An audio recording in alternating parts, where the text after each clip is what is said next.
घोर अंधकार में डूबा वो मंदिर केवल पत्थरों का ढांचा नहीं था, वो जैसे स्वयं श्वास ले रहा था। समुद्र की खारी हवा दीवारों से टकराकर भीतर तक समा चुकी थी।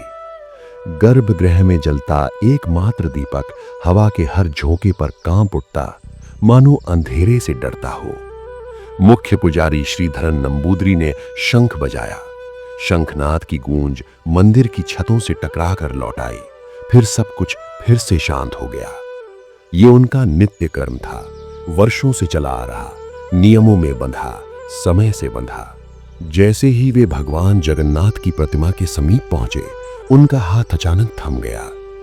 दीपक की लौ स्थिर हो गई। प्रतिमा की छाती पर हल्की सी काली परत जमी थी। कालिख नहीं, जैसे किसी ने प्रेम से उंगलियां रख दी हों। और चरणों के पास एक बुझा हुआ मिट्टी का दिया। श्रीधरन की सांस अटक गई। ये यहां कैसे?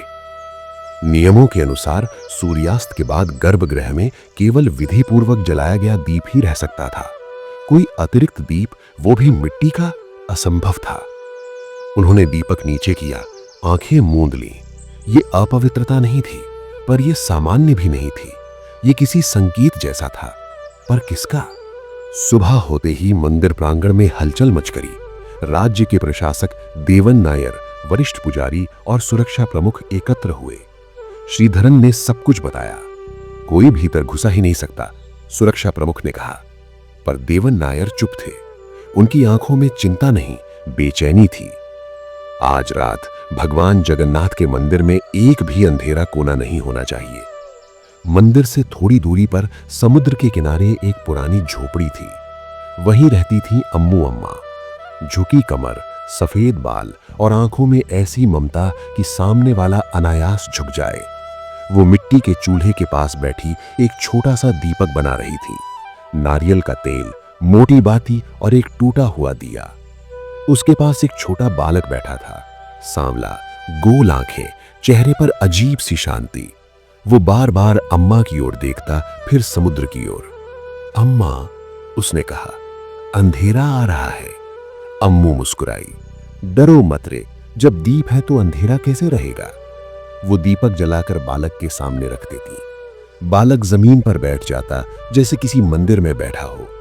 कभी कभी वो अम्मा के पास आकर उसका हाथ पकड़ लेता, कभी उसका सिर उसकी गोद में रख देता। एक दिन एक विद्वान ब्राह्मण माधवन वहां से गुजरे। उन्होंने अम्मा को टोका, बिना स्नान, बिना मंत्र दीप जलाना शास्त्रों के विरुद्ध है। अम्मू ने सिर झुका लिया, फिर बालक की ओर देखकर बोली, ये नियम नहीं समझता बेटा, बस रोशनी चाहता है। बालक मुस्कुराया। वो मुस्कान साधारण नहीं थी, वो जैसे पूरे अंधेरे को चीर देती हो। उस रात मंदिर में अभूतपूर्व सुरक्षा थी। फिर भी आधी रात के बाद गर्भगृह में हल्की सी रोशनी फैल गई। और सुबह फिर वही दृश्य। भगवान जगन्नाथ की प्रतिमा पर ताजी कालिख, निशान नहीं, स्पर्श, और नीचे वही बुझा हुआ मिट्टी का दिया। अब कोई संदेह नहीं रहा, यह मानव का कार्य नहीं था। उसी रात देवन नायर ने सपना देखा। वे समुद्र किनारे खड़े हैं, अंधेरा है, हवा तेज है। सामने वही छोटा बालक बैठा है, मिट्टी के दिए के साथ। पर इस बार वो अकेला नहीं है, उसके पास स्वयं भगवान जगन्नाथ बैठे हैं। कोई आभूषण नहीं, कोई वैभव नहीं, बस एक बच्चे की तरह घुटने मोड़कर दीपक की लौ को देख रहे हैं। बालक बोला, मुझे मंदिर के दीप नहीं चाहिए, मुझे मेरी अम्मा का दीप चाहिए। भगवान जगन्नाथ ने बालक के सिर पर हाथ रखा और मुस्कुरा दिए। सुबह होते ही देवन नायर झोपड़ी पहुंचे। अम्मू अम्मा चूल्हे के पास बैठी थी और उनके पास वही बालक। इस बार वो अम्मा के साथ बैठा नहीं था, वो अम्मा की गोद में सिर रखे बैठा था। देवन के घुटने स्वयं झुक गए। अम्मू ने सहजता से पूछा, आप भी कन्या के लिए दीप जलाने आए हैं? देवन की आंखें भर आईं। उन्हें समझ आ गया, भगवान जगन्नाथ मंदिर में नहीं, इस झोपड़ी में बैठे हैं।